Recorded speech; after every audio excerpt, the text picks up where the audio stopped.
ये है Darbhanga news express. आप देख रहे हैं नंबर 1 स्थानीय न्यूज चैनल।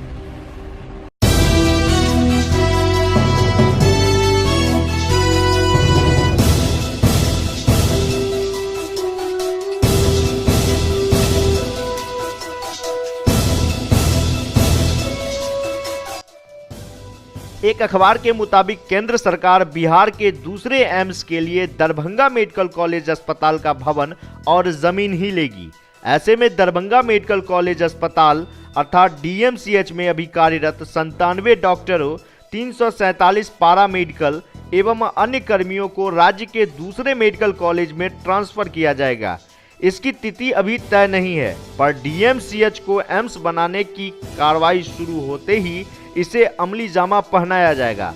केंद्र सरकार डीएमसीएच की 202 एकड़ जमीन और अन्य भवनों को राज्य के दूसरे एम्स के निर्माण के लिए टेक ओवर करने जा रही है।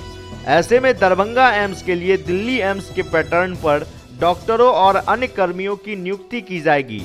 दूसरा एम्स बनाने के निर्णय के बाद राज्य सरकार ने इस ओर कार्रवाई शुरू कर दी है। राज्य के इस दूसरे सबसे पुराने पीजी स्तरीय मेडिकल कॉलेज के डॉक्टरों और अन्य कर्मियों से राज्य सरकार की नियंत्रण वाली अन्य कॉलेजों में की गई कमियां की दूर की जाएगी।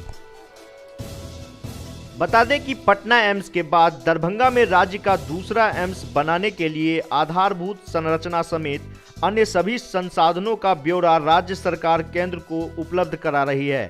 फिलहाल यहां एमबीबीएस की 100 और पीजी डिप्लोमा की 143 सीटें हैं।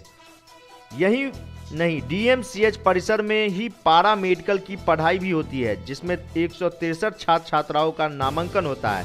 फिलहाल यहां ओपीडी में औसतन 2500 मरीजों का इलाज प्रतिदिन हो रहा है।